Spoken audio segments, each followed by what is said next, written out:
The Holy Gospel of our Lord Jesus Christ according to Matthew. So Jesus said, "You are the salt of the earth. But if salt loses its saltiness, how will it become salty again? It is good for nothing except to be thrown away and trampled under people's feet. You are the light of the world. A city on top of a hill can't be hidden.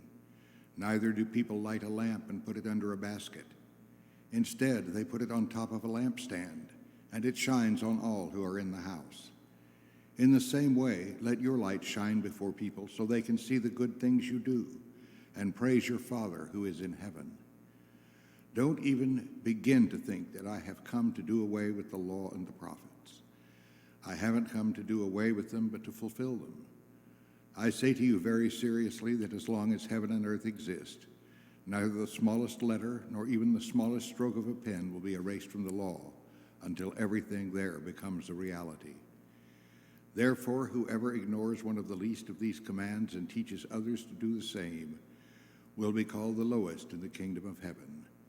But whoever keeps these commands and teaches people to keep them will be called great in the kingdom of heaven. I say to you that unless your righteousness is greater than the righteousness of the legal experts and the Pharisees, you will never enter the kingdom of heaven." The Gospel of the Lord.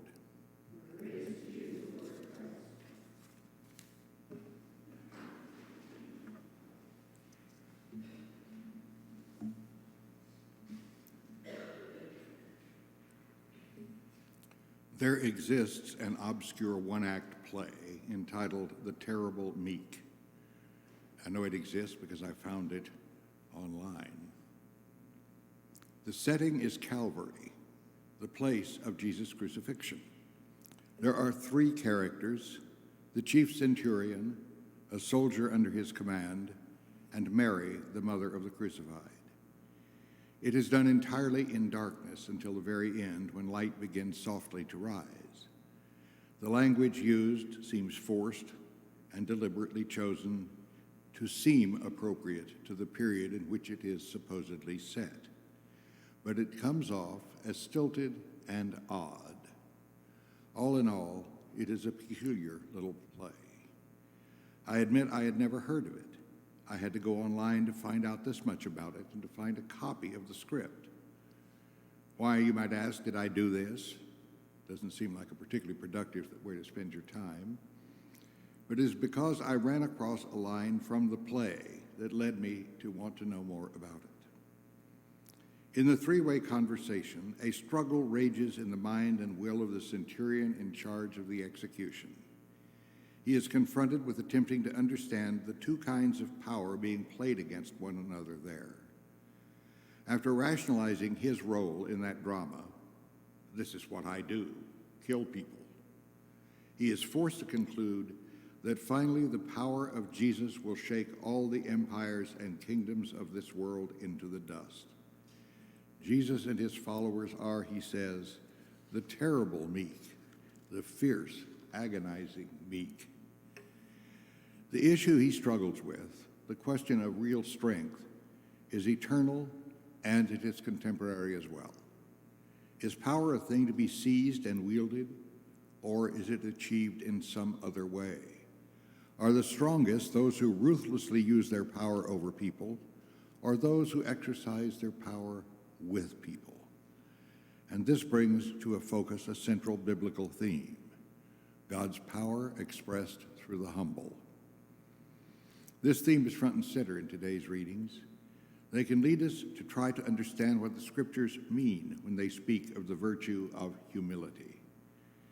This is a difficult reach for most of us, I include myself, who do not seek to be humble or particularly want to come to possess humility. What it does not mean is the cultivation of a subjective low self-esteem, a constant putting down of oneself.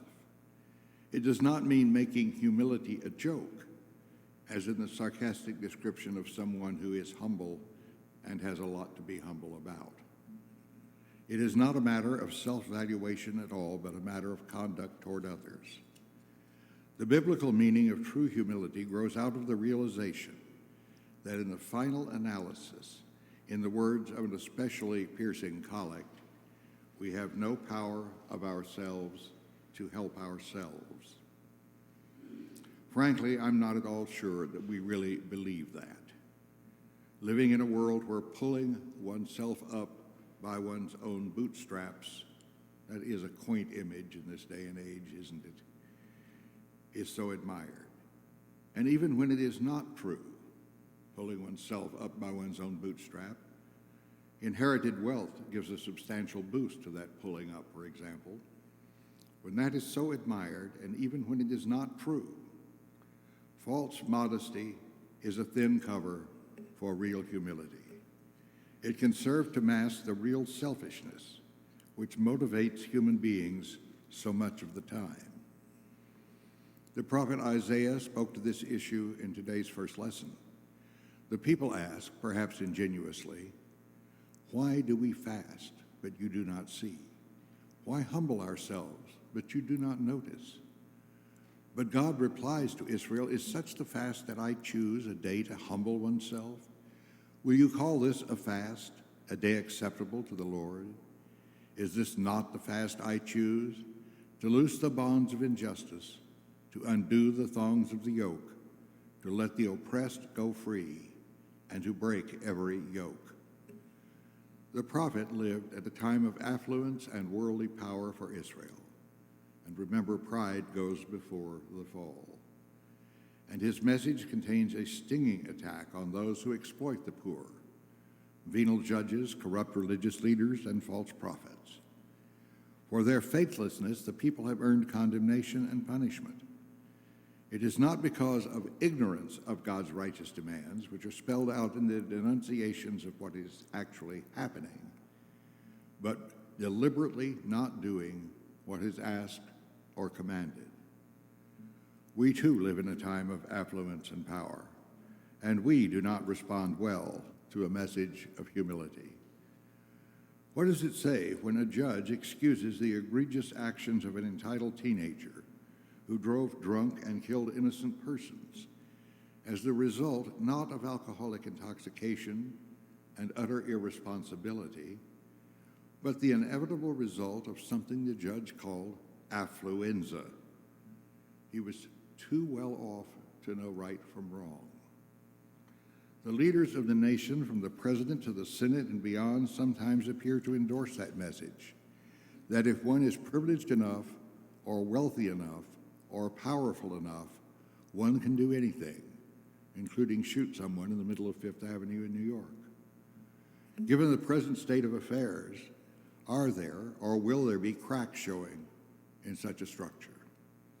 Does nuclear overkill capability reassure us, or does it make us a bit uneasy? Have we as a nation learned something of the limitations of power, persuasive or military, from the excursions into Afghanistan or Syria? Will we ever recoil in disgust from the ever-widening boundaries of what is politically acceptable? Are we no longer capable of learning that there may be a better kind of power than that which rests upon domination of people and exploitation of the creation, slowly or rapidly destroying the environment? The kind of power that Christian faith knows and ought to proclaim was asserted on a cross and in death. This paradox lies at the heart of Christianity. God's folly, Paul taught, is wiser than the intellectual constructions of human beings. God's weakness is more powerful than all of our human attempts at domination.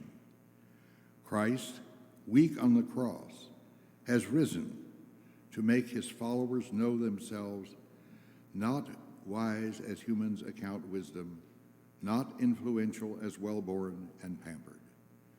Christ makes his people carriers of a movement which swept around the world and down through the ages. Christian humility is knowing that what we do that is really, ultimately worthwhile and consequential is done only by the grace of God. Which brings me back to the centurion with which I began. When we are told that the meek shall inherit the earth, it is, I suggest, the meek, the terrible meek, the fierce, agonizing meek, whom the centurion spoke and of whom the Bible speaks.